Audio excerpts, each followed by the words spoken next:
Today's Toy Spot, we are having a look at the Diamond Select Toys Ghostbusters Slimed Peter Venkman.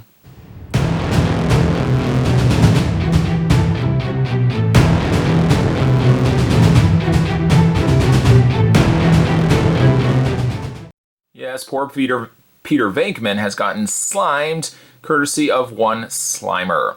He still manages to come with a pair of interchangeable hands, a pair of interchangeable gloves, and his Proton pack, Proton stream, and what looks to be part of the diorama display base as well. Now, I picked this up from my local comic book store, so the comic book store releases of these guys, and in some select specialty stores will come with the diorama base. You can also find some of the Diamond Select releases in retail stores where a lot of the retail releases don't have the diorama base. So if you favor not collecting and building the very large display base, the very large diorama display, you can then grab yourself the retail release of this guy that will not have those pieces. Down below there's a picture of Bill Murray. Bill, why didn't you do Ghostbusters 3? Down at the side of the package, there's a moderately slimed Peter. He's only got slime really on his shoulder. And the back of the package shows you the other two figures available as well. We've already looked at Gozer the Destructor, and we also looked at Walter Peck. Collect all 15 figures, and you can build this right here. Yes, that is very impressive. I know. Size-wise, though, that is a monstrosity. There's nowhere in my house I would be able to accommodate that. And if I did, I'm sure I would live a very, very short life. Read-Up says Dr. Peter Venkman was performing ESP research at a large New York City university when his funding was unceremoniously cut, leaving himself and his colleagues Ray Stantz and Egon Spangler out of work. However, a close encounter with a phantasm gave the trio the data they needed to catch and contain a supernatural entity, inspiring a new venture, the Ghostbusters.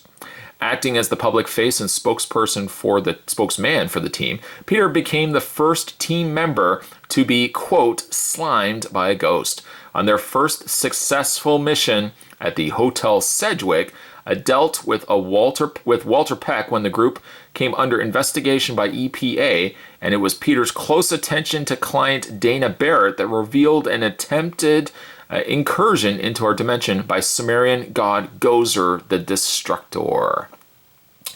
This 7-inch action figure is based on the 1984 feature film Ghostbusters and features multiple points of articulation as well as accessories and diorama parts. It was sculpted by Gentle Giant Studios.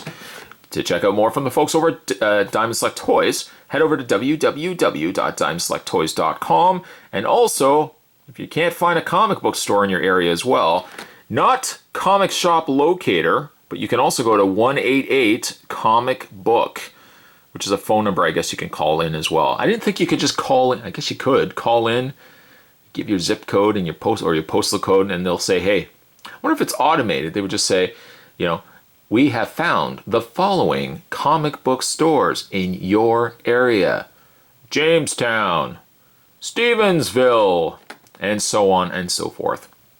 There is actually the website there as well, comicshoplocator.com. Needless to say, Spot's going to take a break and get this opened up. When we come back, we're going to get a better look at one slimed Peter Venkman. Excessively slimed, I might add. There's more heading your way, guys. Don't go anywhere. Stay tuned. Alright, so with Peter Venkman out of packaging, actually we'll move him back just a little bit. Let's first have a look at the rooftop diorama piece. And in this instance, he doesn't come with necessarily a flooring or the back portion of the building. Instead, what he comes with is part of the little post, little top point there, which will peg into place. But then he also comes with this really cool sculpture of one of the Terror Dog statues. And it feels pretty substantial. It doesn't feel like it's rubbery, but it doesn't feel like it's hollow. They totally could have phoned this in by making this a hollow piece, but instead we get this substantially just beefy inclusion. Part of me also really feels bad because we get this, that because I'm not building the diorama base, this feels like I guess I could display it on one of the tabletops, or maybe do like half of the building, maybe sit that somewhere on my desk or on a shelf. Because I'd like to make use of this really cool statue. I just don't want to build the entire diorama to do that. So we'll put that to the side. We'll actually put both these things to the side. Peter Venkman also comes with what you would expect to arrive along with a Ghostbuster. For example, he comes with a pair of interchangeable hands, all of which are slimed to some degree. It looks like somebody just actually doused them with the containers of ectoplasm slime. So they vary from one to another. Probably like snowflakes too. I would imagine each of these are different from one another. So if you pick these up, if you picked up this figure, perhaps the hands would also be varying in different paints. I don't know if they would have the exact same slime in the same placement. Maybe even the same can be said for Peter Venkman as well. Comes with a walkie-talkie, which is the same walkie-talkie we've seen before. Comes with a series of interchangeable hands with the gloved hands. I'll put those in the place in his sockets in a second. And then one of the newer inclusions, comparing it from the original released Ghostbusters, he comes with the Proton Stream, which has a little clear peg on the end that you can connect to the neutron wand. Okay, so we'll put that to the side. Now I want to have to stress the display stand actually did not come with Peter Venkman, just for the sake of getting him to properly stand. I made use of this display stand just for my own collection. So it didn't stand the greatest. He seems a little back heavy, and certainly also on this fabric backdrop, yeah, he seems like he wanted to topple over. So I made use of this. So we'll put that to the side. All right, so let's have a look at Peter Venkman here slimed. Normally, I'm not super crazy when a toy company gives us essentially the same type of figure and then they just label it as something else. Toy companies have been doing that for the longest time. They might take an existing figure and color it, all red, or they might, do a blood variant to them. Usually, I don't pick up those figures for just that same reason. I feel like they're just simply phoning it in. Mattel, notorious when it came to their Ghostbusters line releases, that a lot of their figures did basically just look the same after a while. Not only were they reusing molds to death, but the Ghostbusters came out in various incarnations, whether it be the marshmallow fluff covered over them, slime versions covered over them. They also came out with the gray costume versions of the original Ghostbusters uniforms. So really, they did make use of the same mold to death. This one here, I would normally want to jump all over and say, it's not a pickup I would normally have picked up. But being that he's slimed, and it's such a pivotal movie scene, Peter Venkman getting slimed by Slimer, I don't mind that this particular figure was released.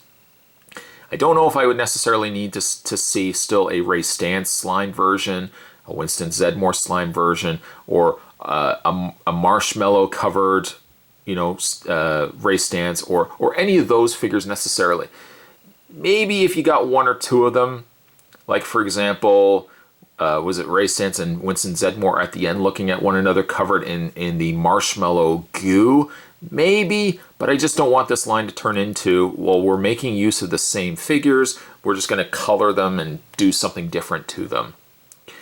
The figure also has a very different head sculpt with a mouth open, contrary to the original figure released.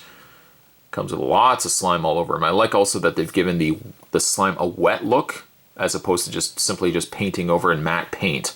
It seems like it gets a little bit more matte to the arm portions and in the leg portion, with some areas peeking out in the more shinier. But I love though that especially the area around the chest is covered in slime. The Proton pack even gets its fair share of slime, just a little bit near the bottom portion. Also looks like a little bit is also on the Proton wand as well. Overall, I don't mind the figure. I think it actually is quite good. The face sculpt, well, not 100% looking like Bill Murray, I think it looks a lot better than the Mattel releases of the Ghostbusters. Now, much like the other Ghostbusters 2, the other figure releases, the wand can attach to the Proton pack. It's finicky at times. There's a little triangular piece just on the side, and then just on the back here, there's like these two little notches here. You have to fit that over the triangular piece.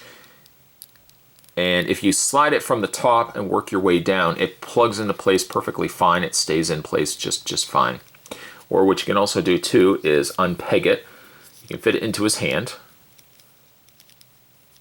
like that. Now this will gravitate more so towards the interchangeable hands to change them out. Or what you can also do too, being that he would be more likely wearing his gloves, I'm going to take his hands off and make use of his interchangeable gloved hands. Now, like the original Peter Venkman, the gloved hands come in two parts. The first part coming with the cuff, or the bottom portion of the glove. You'll have to slide that over the sleeve first, like that. And while we're at it, we'll take another one of these, slide it over. I don't really feel, and I mentioned this before, I don't feel like they really needed to release the bottom halves of the gloves for every single interchangeable hand. Every one of these hands that's gloved comes with the lower portion as well, and I really don't feel like it was necessary.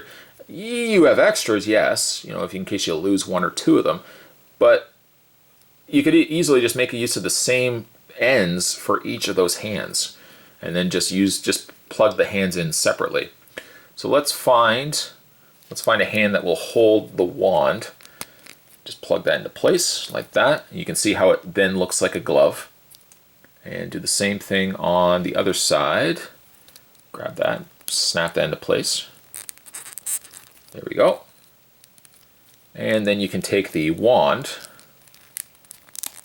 and attach it into Peter's hand. The hands also seem to have enough clearance that you can still bend the hand. Of course, making sure that you find the hinge, the proper section where the hinge is located. Rotate the hand, and you can actually have him holding the Proton wand.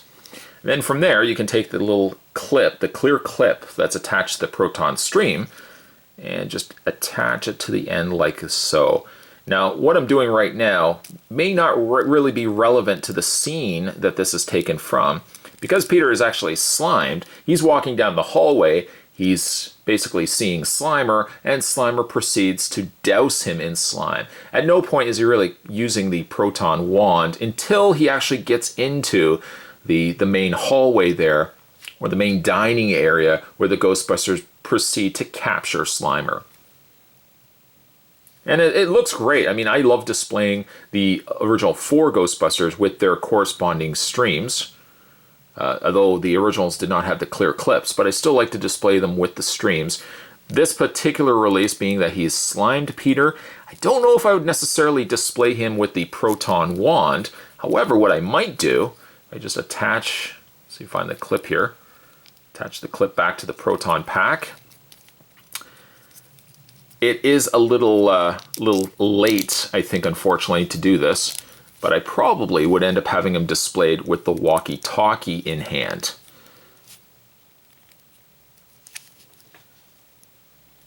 He's right here, Ray.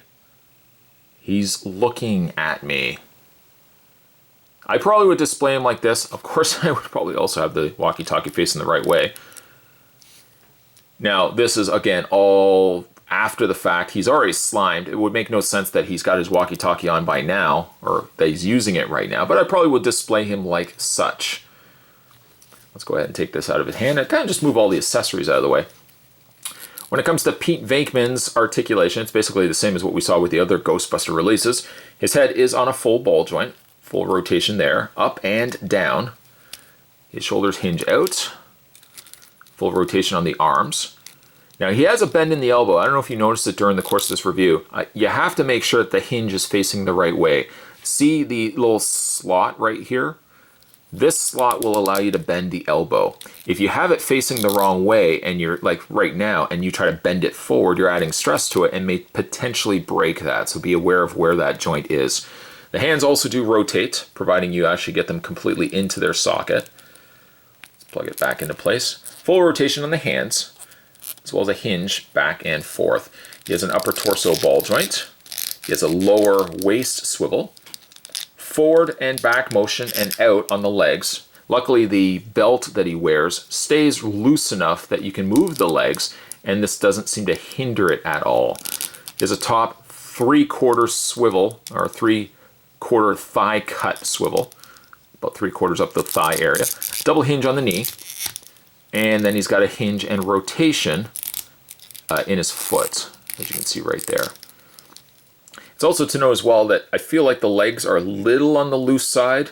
I don't know if that's solely just to the fact that maybe it's mold degradation, that they're releasing a lot of the Ghostbusters figures using the same mold. I hope that that not be the case, and that the fact that the figure is loose is solely in my court with the figure that I picked up. So if you have picked up this guy for yourself, let me know if the leg seems a little on the loose side. All in all, not a bad looking figure. By the way, the Proton pack is not removable. You could technically cut it. I would not really suggest that. They should have made like a little area where it could untab from itself, also in the belt area, so you could take the Proton pack off if you wanted to, because it seems like the alternative is to rip it and remove it from the top frame portion, and I really don't want to do that. So all the Ghostbusters that I've collected still have their Proton packs in check.